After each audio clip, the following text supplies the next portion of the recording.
Vamos dar início então ao culto de hoje, em nome do Senhor Jesus. Vamos nos colocar em pé, vamos orar, vamos falar com o Senhor nosso Deus.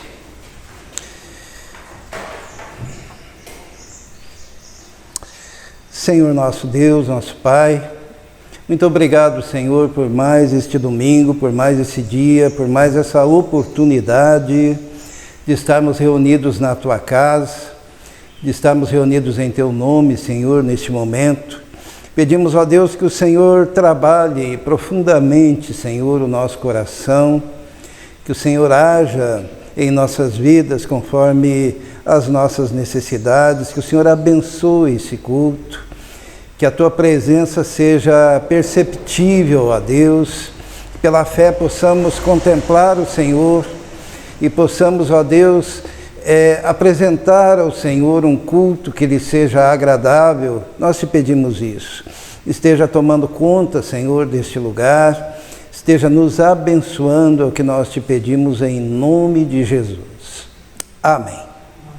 Irmãos, podem se assentar, nós vamos cantar alguns louvores ao Senhor nosso Deus. A esperança para o ferido. Vamos cantar essa canção.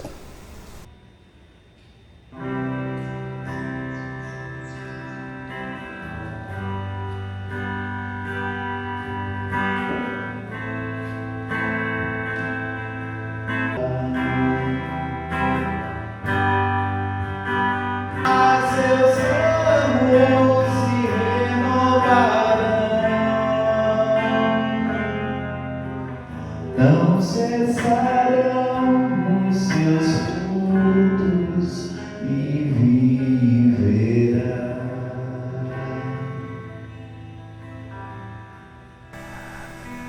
Às vezes nos sentimos assim, né? Quem que falou isso mesmo? Os irmãos se lembram? Está lá em Jó, né? No capítulo... Hoje não tem chocolate para jogar assim para quem acerta, né? É na sua escola que é assim, né? Jó no capítulo 14, diz assim: o homem nascido de mulher é de bem poucos dias, né? E cheio de inquietações. E daí vai decorrendo o texto do capítulo 14 de Jó. E num dado momento diz assim: se há esperança para a árvore, que depois de cortada, ao cheiro das águas ela ainda pode brotar e ter um renovo, e nascer novamente, e se tornar novamente uma árvore frondosa, como não haveria esperança também para o Jó? O que aconteceu com ele, com Jó? Ele perdeu a família, ele perdeu os seus bens, ele perdeu sua saúde, ele perdeu tudo quanto ele tinha. Mas se há esperança para a árvore, haveria de ter também esperança para ele. Eu sei que ninguém aqui sofreu como Jó, ou tem sofrido como Jó, e eu acredito até que o exemplo de Jó está na Bíblia para mostrar que é possível alguém passar por muitas coisas e permanecer fiel, sabe? Ninguém aqui quer passar pelo que Jó passou. Mas o exemplo de Jó também nos ajuda nas nossas batalhas, nas nossas lutas, né? Quem está aqui à frente, agora há pouco eu falei assim para o Mateus e para a Fernanda: fiquem ali embaixo hoje, e talvez eles não tenham entendido, mas quem está à frente sofre muito com a ausência de muitos irmãos, né? Quando a gente percebe assim, cadê os irmãos? Daí eu sei que todos têm os seus motivos, né? Que são motivos justos, mas quem está à frente olha e pensa assim: poxa, cadê a Miriam? Talvez chegue daqui a pouco, está na praia também, né?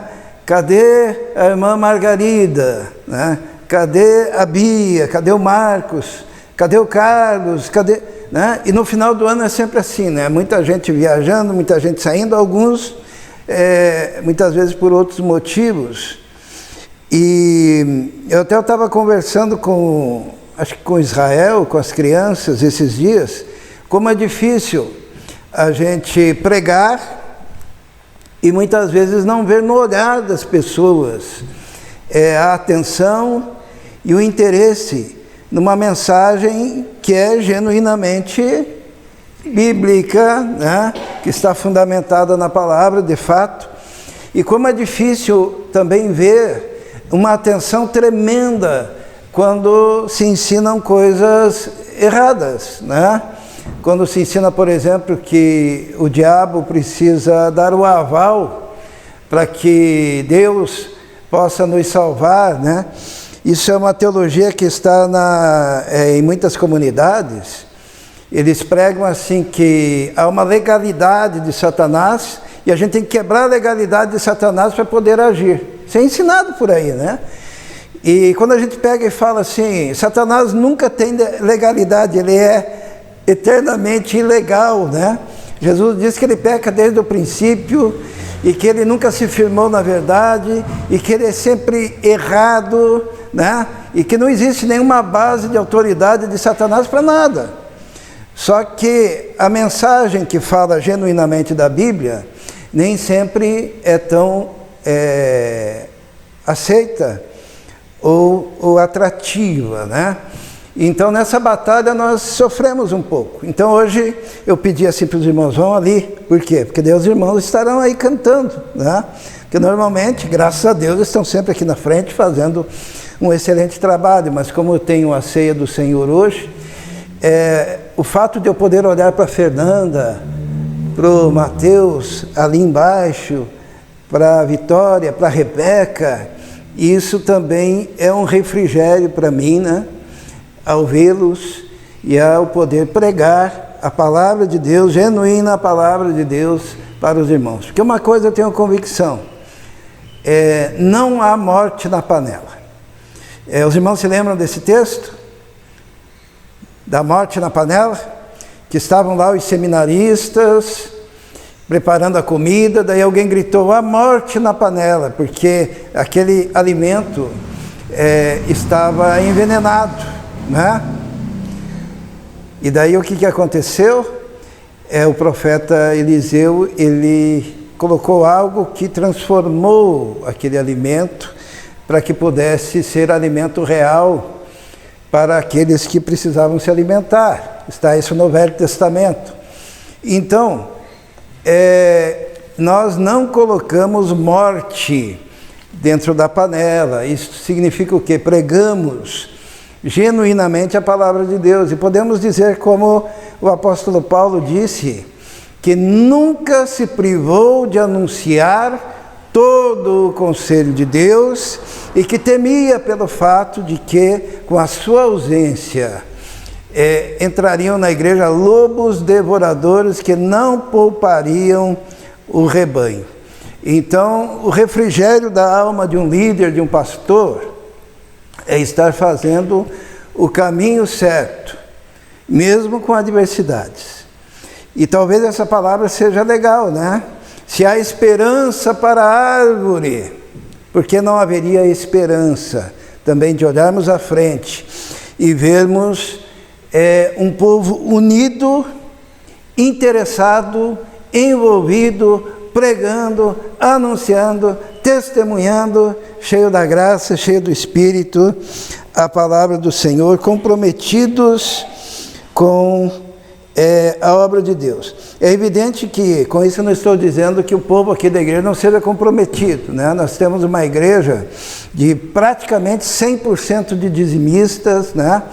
E sempre prontos a fazer as coisas.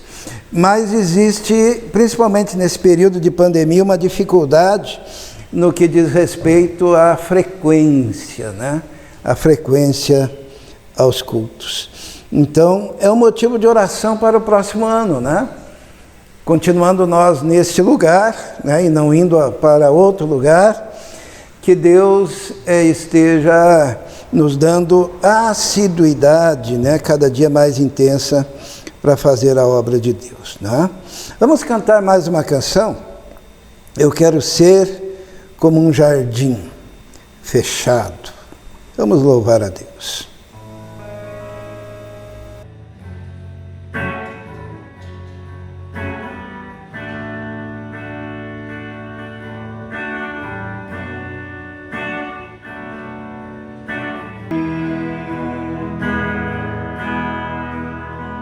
Para ver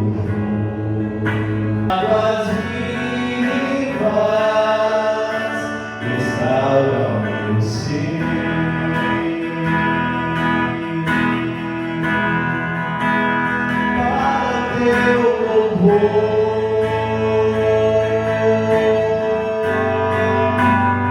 Eu te farei como um jardim fechado, regado e cuidado pelo meu Espírito. Eu fluirei como um manancial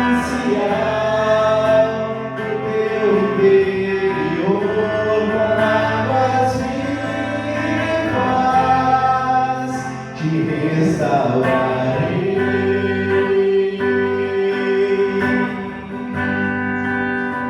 Para o meu louvor,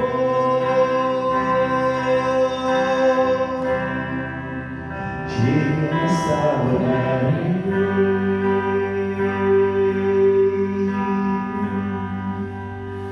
Para o meu louvor.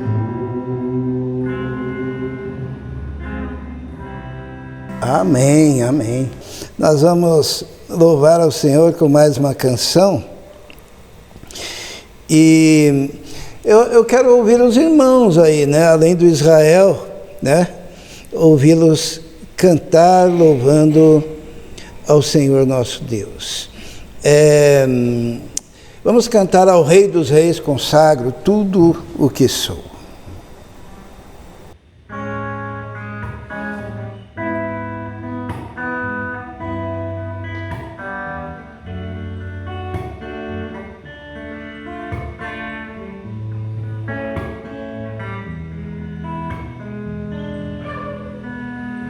Ao Rei dos Reis consagro tudo o que sou, de gratos louvores transborda o meu coração.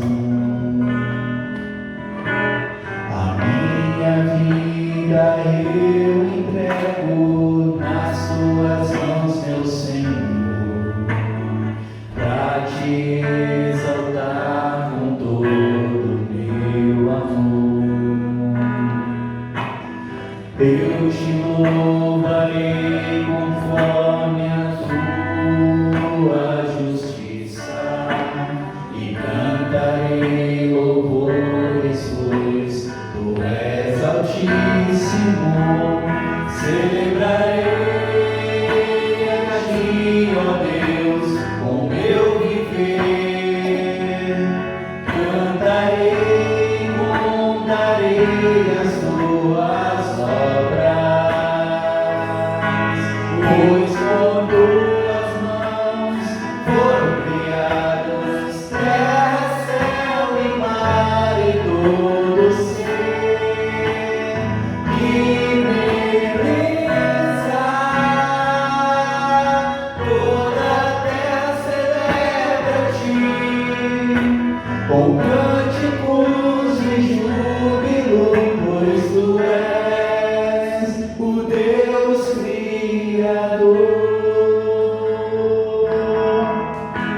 Ao Rei dos Reis consagro tudo o que sou, de gratos louvores transborda o meu coração. A minha vida eu entrego nas tuas mãos, meu Senhor, pra te exaltar. A honra, a glória, a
Amém. Olha, agora eu ouvi aqui embaixo, maravilhoso, né?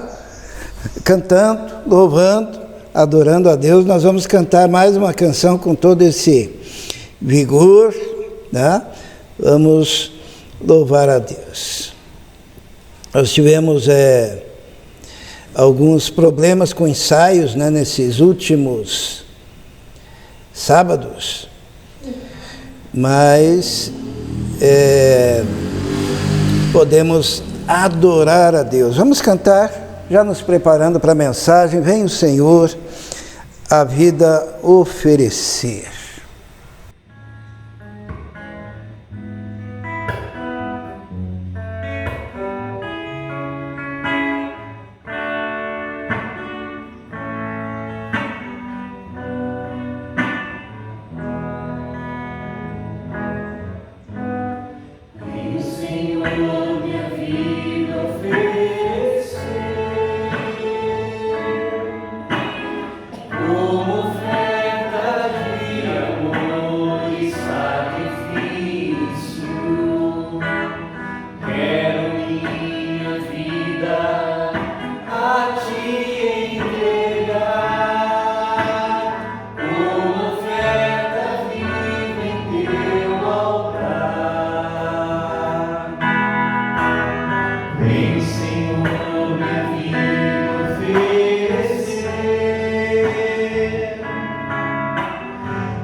Amém.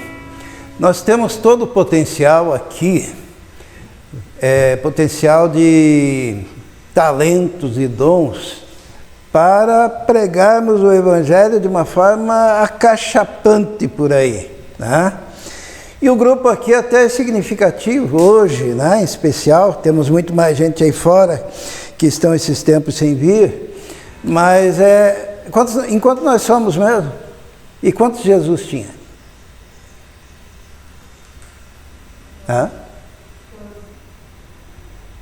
12, né? E é possível esse grupo ganhar muita gente para Jesus, né? Imagine com os demais, né? Vindo, participando, se envolvendo, ativos, interessados, firmados, cheios da graça, do Espírito.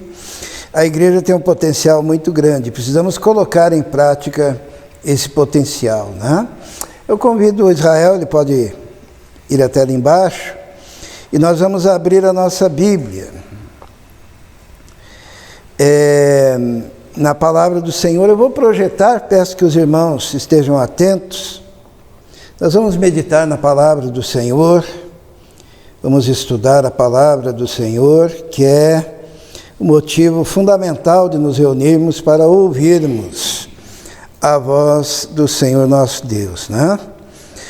Nós vamos nos basear no livro de Gênesis, mas primeiro nós vamos fazer uma introdução, pensando sobre esse assunto, né? A nova onda de pastores lacradores, né? Que tema estranho, né? A nova onda de pastores lacradores. Será que existe isso, pastores lacradores? O que é ser um lacrador, né? Então, o primeiro entendimento é quando a pessoa tem o desejo de causar. O que é causar? Tem até um dito dos jovens, né? Se não for para causar, eu nem vou. Não é isso? Isto é, o que é causar? É promover um impacto, né? Com a sua presença, com aquilo que diz. E parece que nós estamos aí, novamente, em meio a uma leva de lacradores. Então, vamos definir os termos, né? Eu não sei se os irmãos estão conseguindo enxergar aqui. Tá dando, né? Para mim está embaçado, né? Mas me disseram que não, que está certo. Oi? Para mim está um pouquinho apagado. É a luz, né? Ok. Então, vamos definir os termos, né? Lacrar é um verbo que se refere ao ato de fechar, né? Uma coisa lacrada é fechado. Ou isolar algo. Mas no Brasil é popularmente utilizado como uma gíria que serve de sinônimo para arrasar, mandar bem, ter sucesso. Daí se diz que o indivíduo lacrou, né? Ele causou. Existe uma geração de lacração gospel que nós estamos vivenciando nesse momento. Nós já vamos entender, né? Que é o desejo de ser diferente. É o desejo de causar um impacto pela diferença, né? Tanto que, se nós formos nesses anos de ministério falar de quantas coisas diferentes, estranhas e até esquisitas já aconteceram no meio evangélico, na tentativa de causar um impacto, né? Na tentativa de lacrar, na tentativa de que as pessoas saiam dizendo, olha, né? Então, existe uma síndrome de rebeldia teológica. É a tentativa de pegar na teologia algo diferente e jogar para o povo, e o povo ficar pensando, nossa, o que é isso? Como que eu nunca tinha pensado nisso, né? É uma adolescência teológica tardia, né? Porque o adolescente, normalmente, ele quer causar algum impacto, então, às vezes, ele corta o cabelo só de um lado, deixa do outro, né? Não é isso? Às vezes, coloca uma tatuagem para chocar os seus pais, ou vem com uma ideia diferente. E na teologia, às vezes, existem os teólogos adolescentes fora de tempo, que, em vez de causar com algo assim, querem causar com alguma ideia teológica lacradora e diferenciada, né? Então, lacração é fazer uma afirmação chocante que confronte diretamente o entendimento racional de um texto, de um ensino, de uma prática comumente aceita pela igreja e respaldada pelas Escrituras. Então, a igreja está andando num caminho racional, teologicamente entendível, inteligível e sóbrio, e a lacração seria colocar tudo isso daí numa certa convulsão para causar um choque na igreja. Para a igreja, opa, nossa, algo novo, algo diferente. Então, o lacrador é o pastor, o líder, que vasculha as Escrituras para encontrar alguma brecha para fazer uma afirmação bombástica inovadora, espetaculosa, que subjugue a mente dos seus espectadores. Os irmãos estão entendendo? Então, o pastor lacrador, ele fica procurando coisa na Bíblia, pelo em ovo, para descobrir algo diferente, que possa chegar e dizer, e a pessoa possa dizer: olha, eu nunca tinha pensado nisso. E Deus lá de cima responde: nem eu sequer tinha pensado nisso. No Velho Testamento existem aqueles profetas que falavam coisas e Deus diz assim: eu nunca pensei sequer em falar uma coisa dessas. E vocês assim o disseram, né? Os sacerdotes, algumas afirmações que nós temos visto na internet, nesses dias de pastores lacradores. Os sacerdotes do Antigo Testamento fumavam maconha, né? Como que isso atinge os jovens? Ou aqueles que gostam, né? Porque tem aquela substância que era usada no Velho Testamento, lá no incenso, que é o cânhamo, né? Então eles dizem: viu? Eles fumavam maconha. Daí o pessoal: nossa, olha, eu nunca tinha visto isso na Bíblia. Daí, de uma forma muito suave, o cara diz: não, mas isso está em todo o Velho Testamento. E daí, as pessoas que ouvem isso, em especial alguém que já fuma maconha, né? Pensa: nossa. E daí elogiam aquele pastor, porque aquele pastor abriu, né? Caíram os preconceitos, né? Uma outra afirmação que desse tipo para lacrar: as mulheres samaritanas eram ancudas. O que é uma mulher ancuda?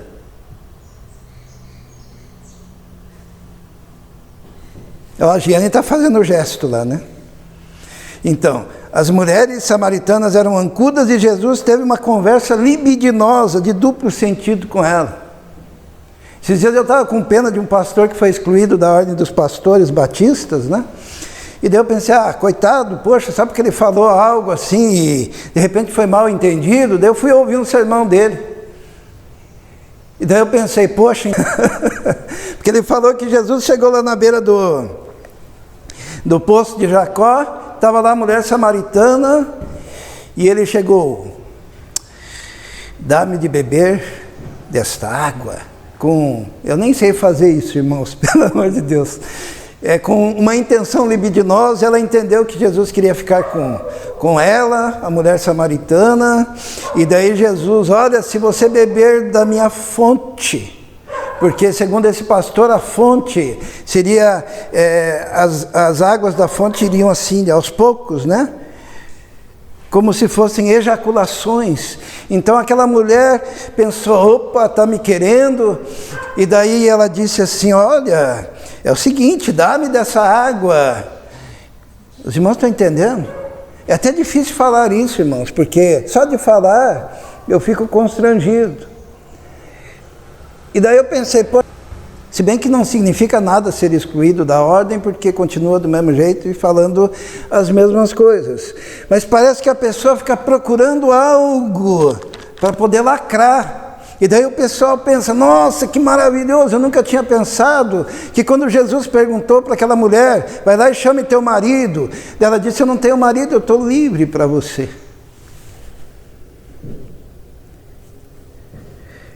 Outra afirmação que se faz, esses pastores lacradores, os celibatários e os eunucos no Novo Testamento eram homossexuais. Ele quer invocar que os celibatários eram homossexuais enrustidos, né? E que os eunucos eram homossexuais. E daí ele afirma: meu filho é homossexual, minha neta é homossexual, é lésbica, e servem a Deus, e são homens e mulheres de Deus. Contrariando o que diz a palavra de Deus. A palavra de Deus diz que Deus abandonou aquelas pessoas que já eram envoltas em seus próprios pecados, e os entregou a sentimentos perversos, a tal ponto que a mulher começou a ter relações com a mulher, deixando o uso natural do varão, e homem com homem se inflamando e tendo sobre eles próprios a justa retribuição do seu pecado. Romanos capítulo 1, a partir do verso 18. Mas eles esquecem isso, eles querem lacrar, porque se você falar algo que o povo gosta de ouvir, daqui a pouco você está sendo elogiado nos 4 cantos. Como o caso desse pastor que disse que a fonte era um símbolo fálico e que Jesus se utilizou disso para evangelizar a mulher samaritana, né? Então o lacrador normalmente encontra alguma afirmação e depois relaciona com algum preceito bem estabelecido das Escrituras para lhe dar respaldo. Que nem ele fala dos homossexuais, né? A Bíblia diz que o homossexual está cometendo um pecado. Nós amamos os homossexuais. Nós queremos que eles venham para a igreja. Mas vindo eles para a igreja, vamos ouvir que a prática que eles fazem é pecado e abominação diante de Deus. E que precisa ter conversão. Só que, diferente disso, eles respaldam as suas afirmações dizendo: Deus é amor.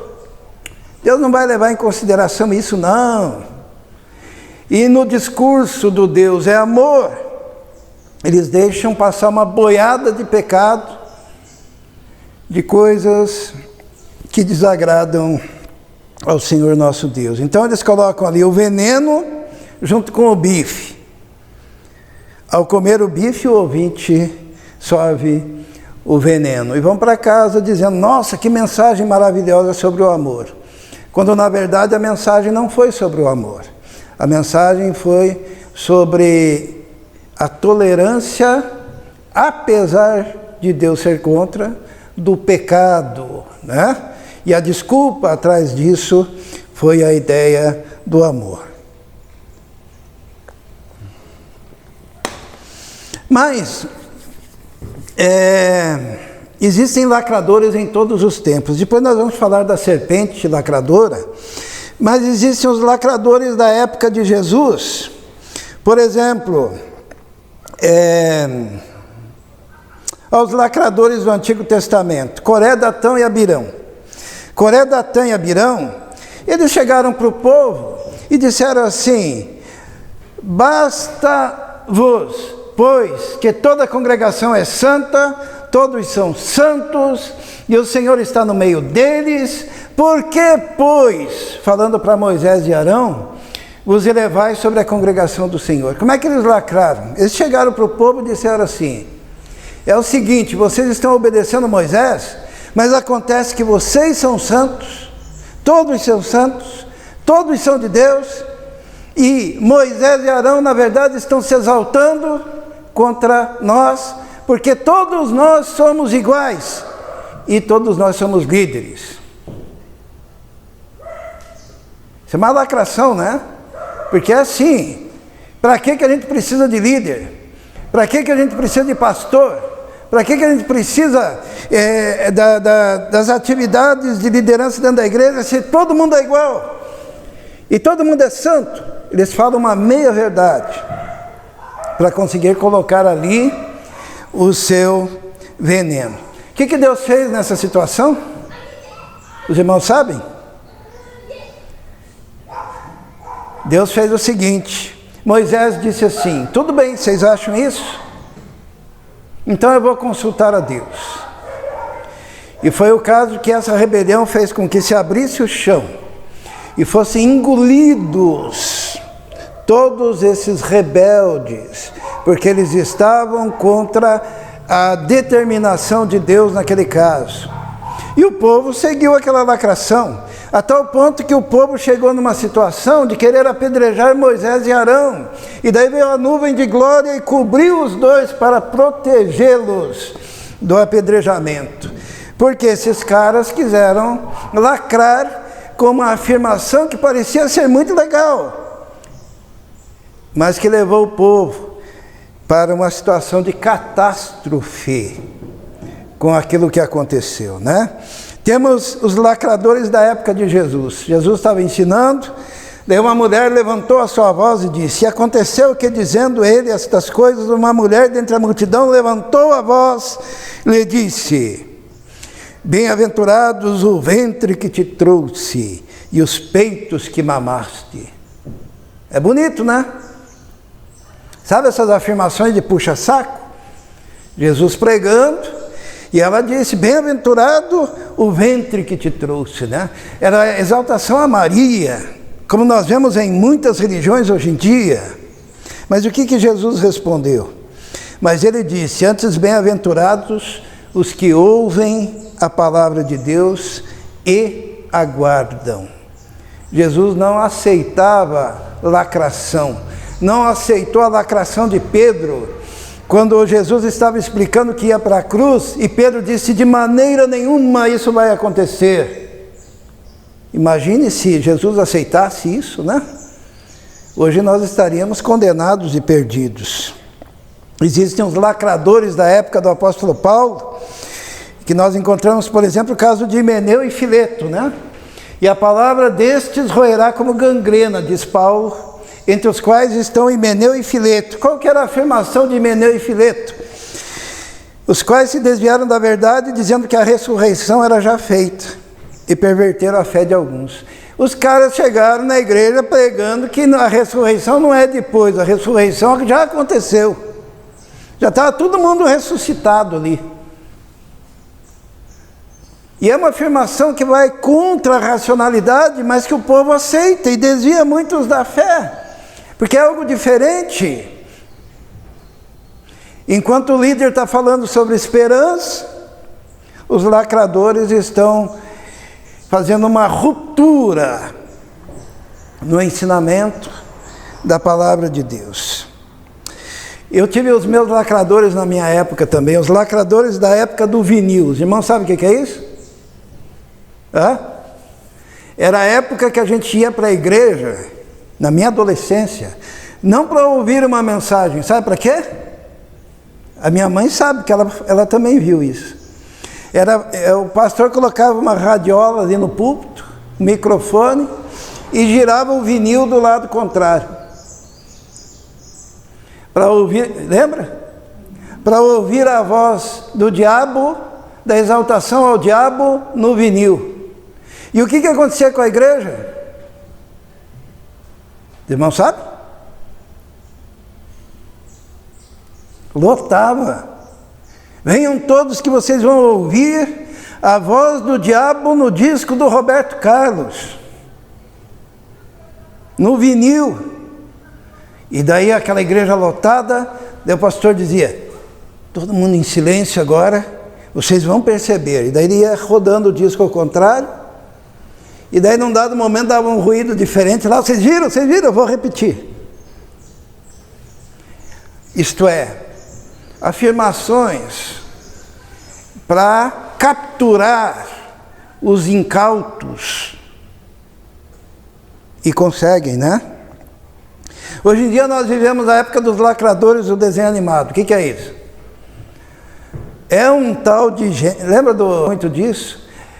E hoje em dia ressuscitaram isso, porque o pastor, uns 20 anos atrás, queria de igreja em igreja mostrando que a Disney era do capeta, né? Então mostrava lá o desenho de não sei quem, o desenho lá da não sei quem, das princesas, desenho sei lá do que, e a igreja ficava lá assistindo o desenho animado, né? E vendo aqueles prints, porque o assunto era desenho animado. E esse tipo de lacração o pessoal gosta, né? Porque fulano do desenho é do diabo, ciclano está estimulando, e o outro lá está falando mal de Jesus, e daí se cumpre aquilo que Paulo falou. O que Paulo falou sobre isso? Que nos últimos tempos haveria comichões nos ouvidos.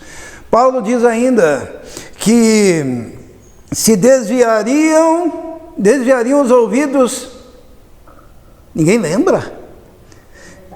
Desviariam os ouvidos da verdade e se voltariam para as fábulas. Paulo ainda diz que são pessoas que estão caindo na onda das velhinhas caducas. Os irmãos sabiam que Paulo fala velhinhas caducas? Ele, quando está falando para Timóteo, ele diz assim, olha, não só desviarão os ouvidos da verdade, mas estarão dando ouvidos a historinhas de velhas caducas. Paulo gostava dessa expressão caduca, ou caducidade. Aonde que fala de caducidade, Israel? Você que tem sido um estudante da caducidade. Hã? A caducidade da lei, né? Os irmãos já viram a caducidade da lei? Está lá em Hebreus. O que é a caducidade? Alguém já teve contato com alguma pessoa que antigamente se falava que era caduco, hoje em dia diz que tem mal de Alzheimer. Então, na verdade, o que Paulo está dizendo assim, é que esse pessoal estão indo atrás de pessoas que já estão com Alzheimer faz muito tempo e caminhando nessa linha. Alzheimer é uma doença muito grave, só que tem uma coisa, evidente que Alzheimer é um termo moderno, para caducidade, para caduquice, e também é um termo jurídico, a caducidade no sentido de que aquilo parou, deixou de valer, né? Mas muita gente envolvidas com coisas de velhinhas caducas, que são as fábulas, ficar vendo desenho animado na igreja.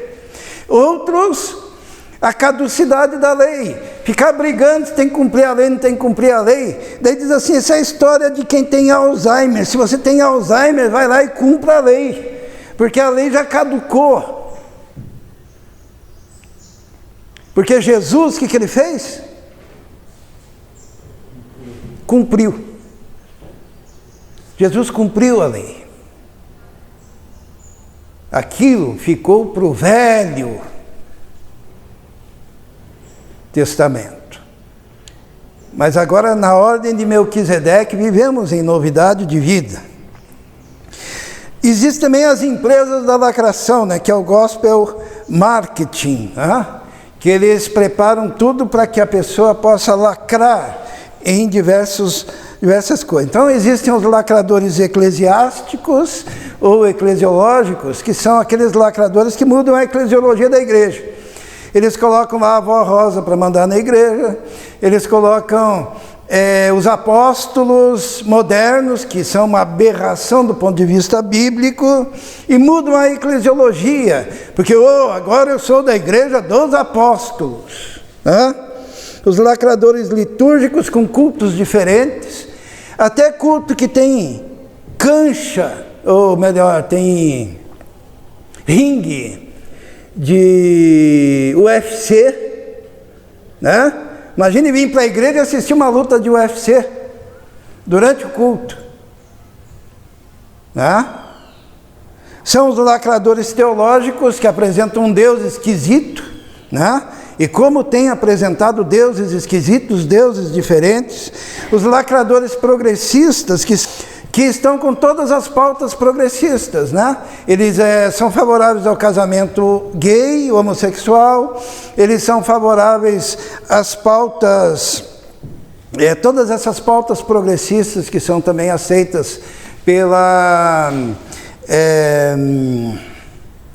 esquerda, e isso tudo colocado dentro da igreja. Existem os lacradores escatológicos, que são aqueles que pegam e dizem, olha, a besta está lá na frente da ONU, né? É uma escultura da ONU. Daí todo mundo fica lá preocupado, né? Porque eles têm uma escatologia apavorante e desvairada. São aqueles que querem lacrar, são aqueles que dizem que Jesus já voltou, né? Seria a lacração escatológica. E é interessante quando o indivíduo fala uma besteira, e um aceita e fala para o outro, e o outro aceita e fala para o outro, vira uma grande denominação fazendo besteira, porque traz consequências. Esses lacradores escatológicos, existem os lacradores intelectuais de orelha de livro. Quem são? São amigos de... O que tem de pastor que gosta de sentar com esses caras para falar besteiras ateísticas fundamentadas em erros terríveis do ponto de vista de uma filosofia genuinamente cristã. Só que, imagine, né, tá conversando com esses caras que fazem parte dos mais esdrúxulos, né, que a mediocridade brasileira conseguiu produzir, né? Os caras são medíocres, os caras são ruins, E a pastorada fica babando ovo em cima desses caras que são ateus declarados e opositores da Igreja de Cristo. Sabe como é que eles conversam com um cristão, com um crente principalmente, com um evangélico? Com desprezo, com desdém, dizendo assim: olha, você me fez uma pergunta, mas eu entendo a sua fé, eu tenho inveja da sua fé, mas eu já não estou nesse nível, eu estou num outro nível. Cada época tem o lacrador que merece. Hoje nós vivemos na época de um líder, pastor que vê disco voador. Os irmãos sabiam que isso daí dá um ibope danado? Você começar a pregar dizendo que viu disco voador? Eu vi disco voador na minha infância, eu vi junto com o meu pai, depois eu vi disco voador com os amigos de ministério, e agora recentemente, de vez em quando, eu vejo também. Isso atrai muito, mas é uma forma de lacração. E aqueles discípulos estultos ficam babando: nossa, ele teve o privilégio de ver discos voadores.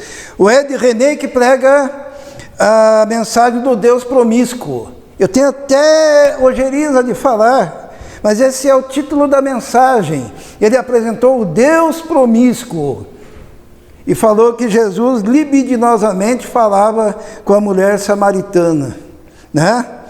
Existem os cultos transformados em...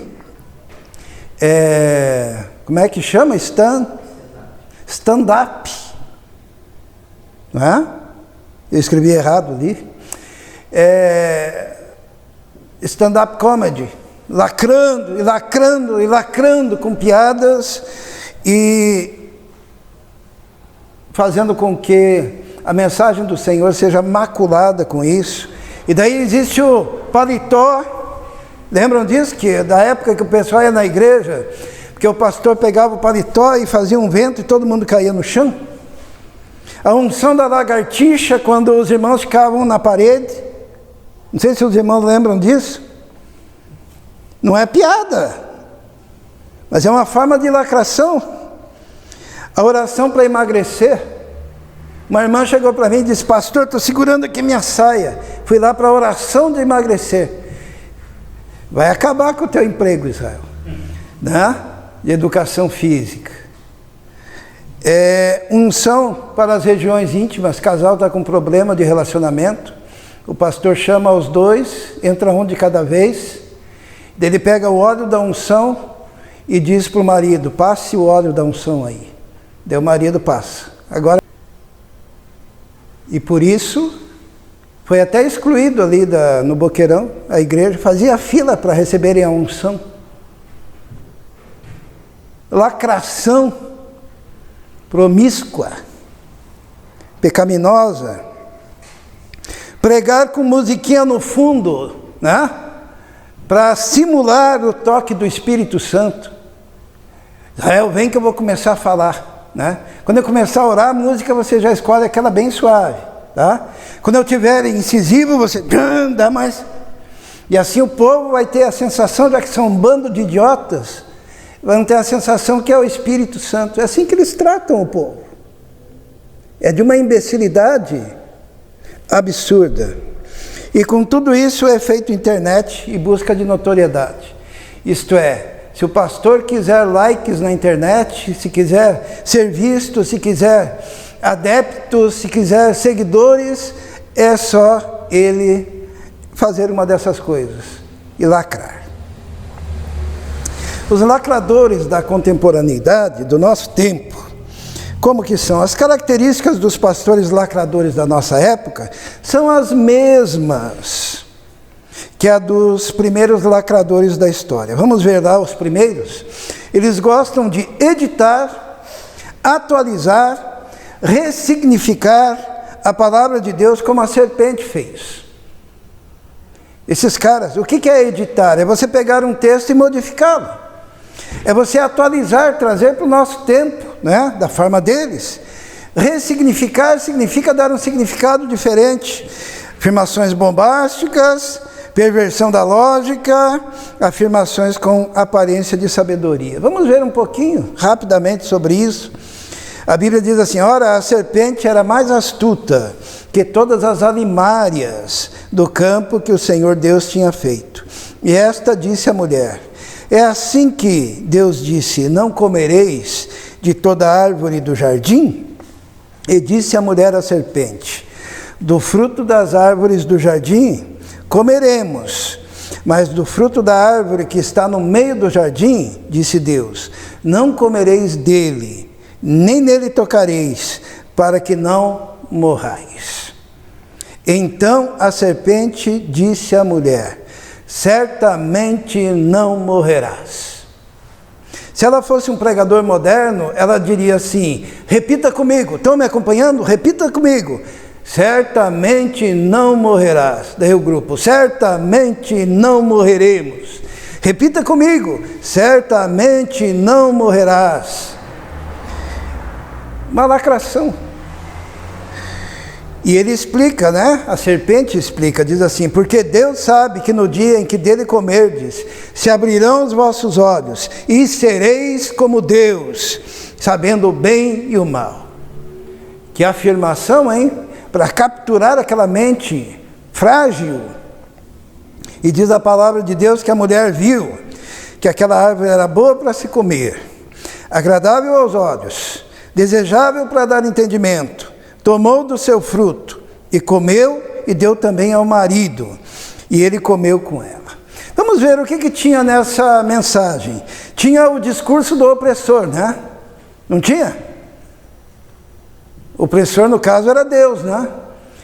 Ele não quer que você coma porque ele quer ficar acima. Tinha o discurso da igualdade: sereis iguais a Deus, né? Tinha o discurso da inclusão: os poderosos querem guardar só para si o melhor, por isso que Deus não deixa você comer. Tinha mais 3 discursos, né? Diz assim: os pobres mantidos fora do melhor do consumo. Por que eu digo isso? Porque a mulher viu que a árvore era boa para comer, certo? E Deus disse: não coma. Por quê? Porque os oprimidos não têm direito ao consumo. Tem também o discurso dos pobres serem mantidos numa pobreza estética, né? A mulher diz assim que a árvore era agradável aos olhos. E os pobres devem ficar distanciados desse tipo de coisa, dessa capacidade estética de percepção. Os pobres mantidos fora da educação de qualidade. Deus não queria que aquele casal tivesse uma educação de qualidade. Por quê? Porque ela viu que a árvore era desejável para dar entendimento. Então, aqui nós vemos Satanás lacrando de todos os jeitos, e praticamente parece que ele é o inspirador da mensagem que a gente ouve todo dia na TV e nos discursos, né? Isto é, o opressor não quer que você coma, o opressor não quer que você tenha educação estética, o opressor não quer que você tenha conhecimento. E aquela mulher pegou do fruto, comeu e deu ao marido. Tudo isso está incluído ali. E a gente percebe o seguinte, que quando alguém cai nesse tipo de discurso, existe uma consequência em cadeia. O que aconteceu? Eles foram expulsos do paraíso, ela passou a ter dores na sua concepção, né? Eles passaram a ter que, com o suor do rosto, ganhar o pão, a terra se tornou maldita por causa daquilo, vieram todas as consequências, porque caíram na lábia de uma lacração que parecia assim muito boazinha para os homens. Certamente não morrereis. O fato é que Deus quer deixar vocês na pobreza, na ignorância e na incapacidade estética. Essa era a mensagem da serpente. Por isso que eu tomo muito cuidado na pregação do Evangelho, porque basta uma palavra para causar um grande desvio e uma grande confusão. A segunda coisa que nós vemos e que é igual hoje em dia, os lacradores são criativos em relação ao formato do culto, como Caim, anulando o escândalo da cruz. Então Caim, ele mudou a estética do culto. Como que ele mudou a estética do culto? Como é que era a estética do culto que Deus tinha ordenado? Pegar um cordeiro, colocar em cima de uma pedra e lhe cortar o pescoço e derramar o sangue. Os irmãos já pararam para pensar que estética, né? E como é que era o culto de Caim? Pegaram os frutos do campo, né? Melancia, manga, olha o cheiro. O cheiro da manga, o cheiro da melancia, da mexerica, né? Aquelas frutas, aquelas hortaliças, fazer uma grande mesa e se colocar oferecendo ao Senhor. Era um culto muito mais bonito, colorido, cheiroso. Imagine o cheiro do sangue do cordeiro numa pedra e aquela mesa multicolorida, cheirosa, gostosa. E o que aconteceu? Com tudo aquilo, Caim tinha abdicado do significado teológico. Por isso que culto é uma coisa muito séria, né? Às vezes a gente vai em alguns cultos que abdicaram totalmente do significado teológico, porque abdicaram, na verdade, anulando o escândalo da cruz. E no culto tem que ter o escândalo da cruz, que é a morte vicária do nosso Senhor e Salvador Jesus Cristo. A pessoa tem que sentir o peso daquilo que Jesus fez por causa da malignidade dos seus pecados. Ele conseguiu realizar um culto sem cordeiro.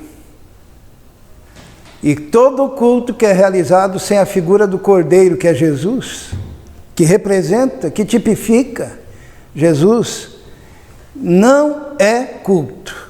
Pode ser muito bonito, pode ter coreografia, pode ter fumaça, pode ter muito glória a Deus, pode ter um monte de coisa.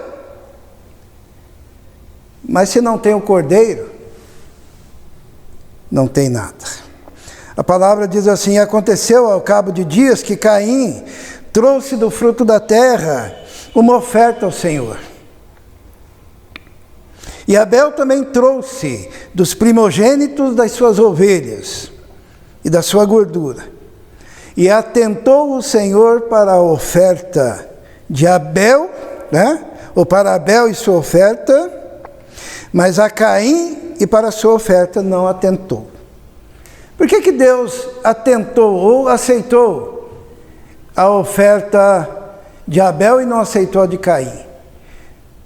Porque na de Caim não tinha o cordeiro. Porque na de Caim era algo do seu próprio coração. Não tinha o escândalo da cruz.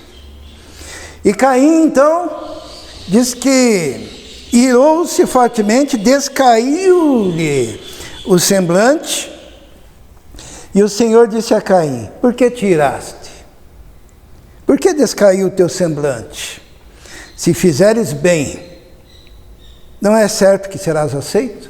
O que Deus está dizendo aqui para o Caim?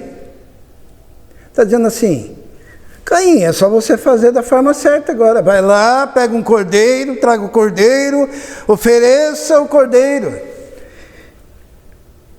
Deus ainda diz, e se não fizeres bem, o pecado jaz à porta, e sobre ti será o seu desejo, mas sobre ele deves dominar. O sacrifício pelo pecado estava ali, era só ele pegar e fazer o que era certo. Mas o que ele fez? Ele rejeitou, tá? Aquilo que era certo. E falou Caim com o seu irmão Abel, e sucedeu que, estando eles no campo, se levantou Caim contra o seu irmão Abel e o matou. Houve ali o primeiro assassinato. Quantos que Caim matou? Matou o irmão, né? E aqui nós vemos uma decorrência da lacração, a terceira e última. Eles desvirtuam as afirmações de Deus em benefício próprio, para oferir vantagens pessoais. Tudo que Deus afirmou num contexto, eles reafirmam em outro contexto. Suas aplicações são sempre amplificadas, fazendo-os os maiores beneficiados. Porque olha bem, Caim matou um. O descendente dele depois, o que ele fez? Lameque. Se Caim matou um, eu mato dois. Caim teve uma mulher. O que Lameque fez? Pegou duas. É melhor ser como Caim vivo do que como Abel morto. É o que ele imaginava. Vamos ler, diz assim: o Senhor, porém, disse: portanto, qualquer que matar Caim, 7 vezes será castigado. E pôs o Senhor um sinal em Caim para que não ferisse qualquer que o achasse.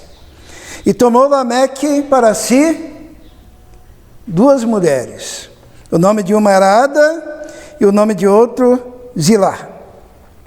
E Ada deu à luz a Jabal. Este foi o pai dos que habitam em tendas e têm gado. E o nome do seu irmão é Jubal. Este foi o pai de todos os que tocam harpa e órgão. E Zilá também deu à luz a Tubal-Caim, mestre de toda obra de cobre e ferro. E a irmã de Tubal-Caim foi Noema. E disse Lameque às suas mulheres Ada e Zila. Olha bem, ó, quando a pessoa quer lacrar, né?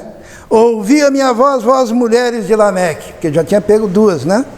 Escutai as minhas palavras, porque eu matei um homem por me ferir, e um jovem por me pisar. Se Caim matou um, eu matei 2. Se Caim matou por um motivo, eu matei porque o cara tropeçou em mim. E o outro porque me feriu. Porque 7 vezes Caim será castigado. Lembra que esse versículo ele está traduzido equivocadamente, né? A palavra castigado aí na verdade é vingado, porque 7 vezes Caim será vingado. Isto é, se alguém atingisse Caim, Deus colocou a marca nele, mas se alguém fosse lá e o matasse, seria vingado 7 vezes. Lameque, porém, diz o quê? Mas Lameque 70 vezes 7, porque eu sou melhor do que ele. Então, existe esse problema que toda a lacração pega o que Deus afirmou num contexto e coloca em outro contexto, faz as aplicações sempre amplificadas para ser um beneficiado e tenta sempre ser maior do que o outro. Por isso que eles estão sempre procurando algo maior para dizer e para manifestar, né? E a conclusão que nós temos, irmãos, é que nós devemos ficar com a pureza e a simplicidade que há em Cristo Jesus. Paulo ele diz assim, olha, eu temo que, assim como a serpente enganou Eva, e nós vimos agora há pouco como que foi que a serpente enganou Eva, né? Com aquela afirmação, certamente não morrerás. Temo que assim como ela enganou Eva com a sua astúcia, assim também sejam de alguma sorte corrompidos os vossos sentidos e se apartem do quê? Da simplicidade que há em Cristo. Você nunca vê Jesus gritando, lacrando, com frases de efeito, na tentativa de amenizar as coisas para que o povo se aproxime. Sempre Jesus dizia o seguinte, se vocês quiserem ir embora, vão também. Né? E Pedro dizia, só tu tens a palavra de vida. O Evangelho é o Evangelho puro, o Evangelho é um Evangelho simples, o Evangelho é algo que está escrito há 2000 anos e permanece inalterado, inalterável, ineditável, porém poderoso. E a mensagem mais impactante de Jesus eu preguei esses dias. Qual que foi? Alguém lembra? Que Deus ama. Que Jesus ama os pecadores. Essa era a mensagem de Jesus. Porque quando se apartam da pureza e da simplicidade de Cristo, a pessoa acaba se dobrando a um outro Jesus. Um Jesus esquisitinho. Um Jesus comunista, um Jesus esquerdista, um Jesus lacrador, um Jesus estranho. E quando a pessoa se aparta da pureza e da simplicidade que é em Cristo, acaba indo atrás de outro espírito, que não é o Espírito Santo de Deus. Porque a Bíblia diz assim, João ele diz assim, provai os espíritos, né? Para ver se procedem de Deus. Porque muitos falsos profetas já saíram pelo mundo. Muitos anticristos já saíram pelo mundo. E finalmente, quando nós nos apartamos da pureza e da simplicidade que é em Cristo, nós acabamos abraçando um outro evangelho. Nós abraçamos um evangelho da prosperidade, nós abraçamos uma teologia da libertação, nós abraçamos uma teologia da missão integral, nós abraçamos um evangelho onde não se anuncia também a justiça de Deus junto com a graça, barateando a graça de Deus. Mas quando a gente fica com Cristo e com a pureza do evangelho, nós estamos firmados naquilo que o Senhor Jesus, Ele mesmo falou. Bem, vamos orar, vamos falar com o nosso Deus. Senhor nosso Deus, nosso Pai, muito obrigado, Senhor, porque podemos olhar para a Tua Palavra, podemos aprender com a Tua Palavra, podemos entender o Teu Evangelho da graça, que já estava lá no Gênesis, quando foi dito que o Senhor seria aquele que esmagaria a cabeça da serpente. E nós sabemos que esse evangelho, este proto-evangelho pregado lá, é o mesmo que foi anunciado durante toda a história e é o mesmo que anunciamos hoje, Senhor. Continue nos abençoando, continue nos enchendo da graça, do Espírito, do entendimento da Tua Palavra, pedimos, e que esse Evangelho seja pregado no mundo todo, porque a Tua Palavra diz que só então virá o fim. Esteja nos abençoando, nós te pedimos isso, em nome de Jesus. Amém. Amém? Muito bem. Eu vou convidar a Fernanda e o Gabriel que nos ajudem. Nós vamos ter um momento agora onde participaremos da ceia do Senhor nosso Deus. A palavra de Deus nos diz que a ceia do Senhor é para convertidos. Por isso que a gente não põe uma placa assim, venham hoje porque tem ceia. Por quê?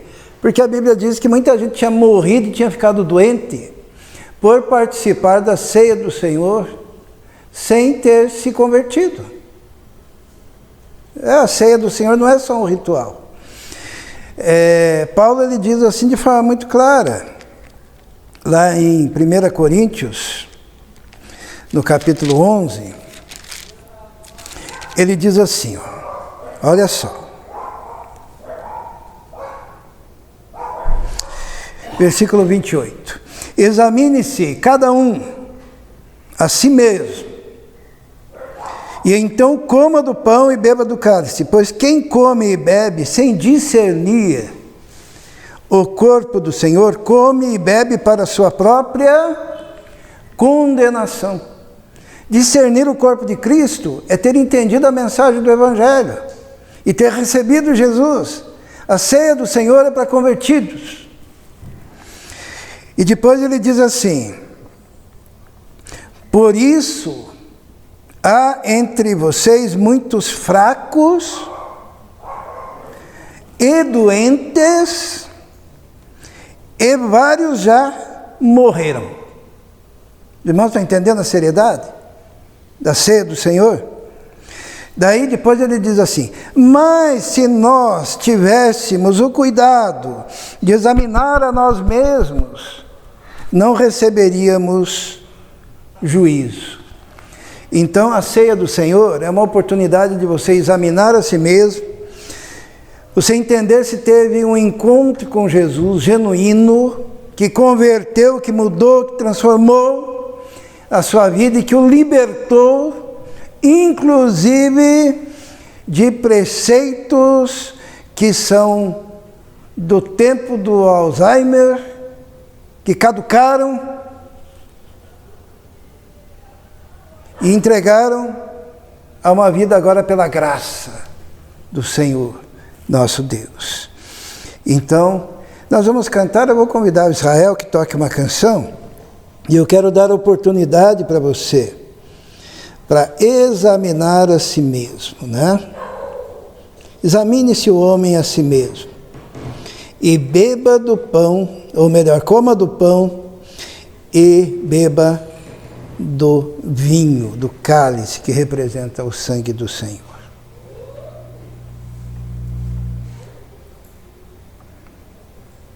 Vamos cantar e aproveite para examinar se você teve um encontro pessoal com Jesus, se você já entregou a sua vida ao Senhor Jesus.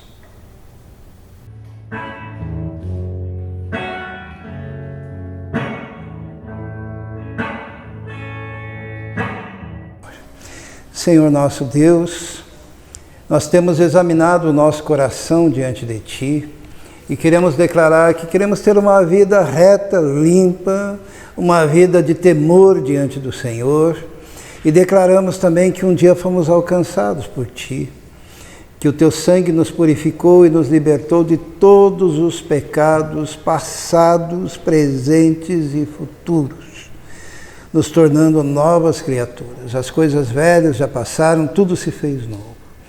E nós te louvamos, e hoje, Senhor, participando da ceia do Senhor, estamos comemorando, relembrando juntos aquilo que o Senhor fez por nós. Esteja nos abençoando, nós te pedimos em nome de Jesus. Amém.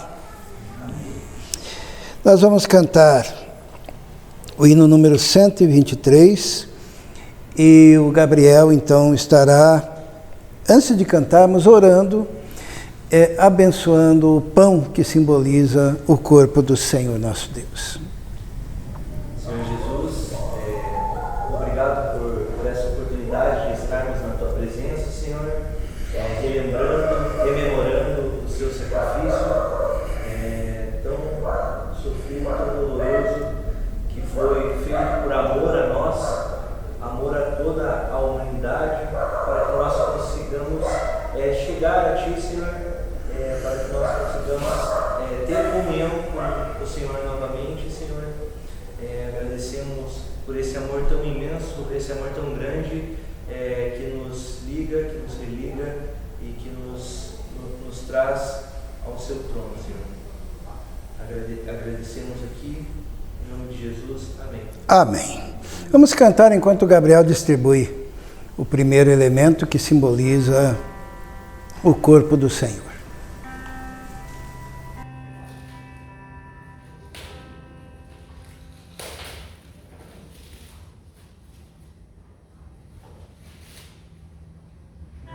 Recebi do Senhor o que também lhes entreguei, que o Senhor Jesus, na noite em que foi traído, tomou o pão e, tendo dado graças, o partiu e disse: isto é o meu corpo, que é dado em favor de vocês.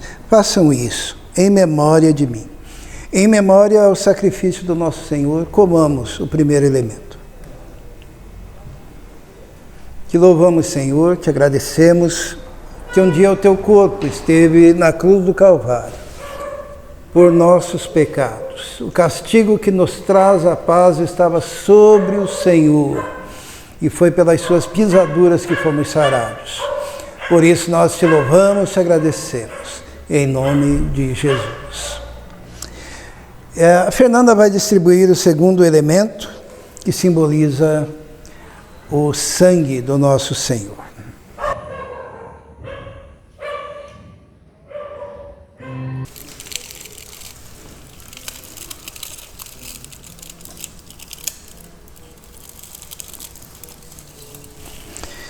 palavra do Senhor também nos diz,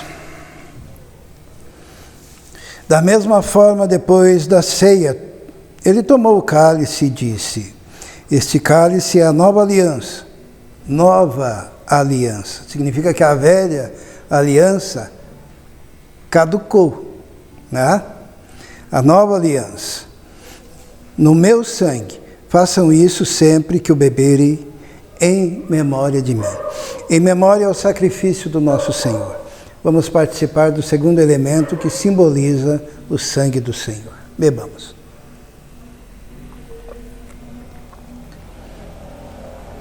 Convido a Fernanda que ore, agradecendo pelo sacrifício do Senhor. Senhor Deus, meu Pai, primeiramente, muito obrigada pela oportunidade de estar aqui, louvando o Teu nome, Senhor, estando em comunhão contigo, com a Tua igreja, Pai. Estamos aqui agora fazendo ao momento da ceia, Pai, queremos te agradecer pelo Teu enorme sacrifício feito por nós, por amor de nós, mesmo nós não merecendo, Pai, o Seu sangue foi vertido sobre nós, para que nós pudéssemos estar contigo um dia, Pai. Obrigado por tudo que o Senhor fez por nós e continua fazendo, Pai. Obrigado pelo perdão, obrigado por tanto amor, Pai. Obrigado por tudo. Amém. Amém, amém. Irmãos, lembrando que no próximo domingo, vocês podem se assentar, no próximo domingo nós teremos o nosso último culto do ano, né? Dia 19, e cada um trará algo para o nosso momento de confraternização, né? É muito importante a presença, a participação de todos a partir das 18 horas. E o ensaio, sexta-feira e sábado, 2 dias, né? Para a nossa cantata de Natal. Amém? Vamos nos colocar em pé, vamos encerrar o culto de hoje com uma oração. Senhor nosso Deus Todo-Poderoso, estamos diante de uma semana, ó Deus, e carecemos da Tua mão poderosa, precisamos do Senhor, precisamos que o Senhor nos guarde e nos proteja de todos os perigos, como o Senhor já tem feito. Pedimos a Tua proteção sobre todos os irmãos da igreja. Pedimos a Deus que os Teus anjos estejam acampados, porque eles são submissos à Sua ordem, ao Seu comando. E pedimos então que haja o cuidado sobre cada família. Proteja-nos da violência urbana, proteja-nos, ó Deus, dos perigos do trânsito, dos perigos dessa enfermidade que assola o mundo. Pedimos a Tua proteção e os Teus cuidados. E que a graça do nosso Senhor e Salvador Jesus Cristo, o amor de Deus, o Pai, e a comunhão do Espírito Santo esteja com todos vós agora e para todos sempre. Amém. Dê um abraço aí no seu irmão. Ah, sim, um momento de entrega de dízimos, né? Bem lembrado. Pode tocar uma canção, né? Oi? Pode. Os irmãos podem se assentar. Se alguém veio preparado para os dízimos e ofertas, poderá fazê-lo.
Na rude do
Amém, amém.